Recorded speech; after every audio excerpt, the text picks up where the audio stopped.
महिलांनी गर्दीमध्ये दागदागिने व लहान मुलांचा सांभाळ करावा.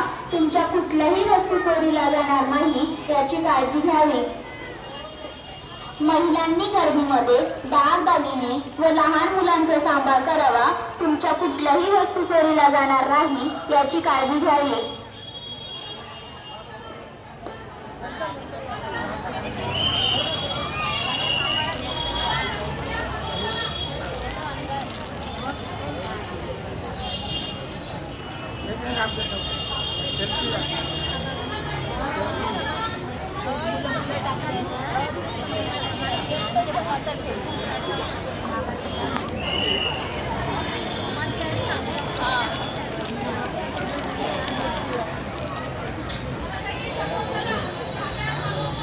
काकू बाजूला व्हा थोडेशा खाली कसा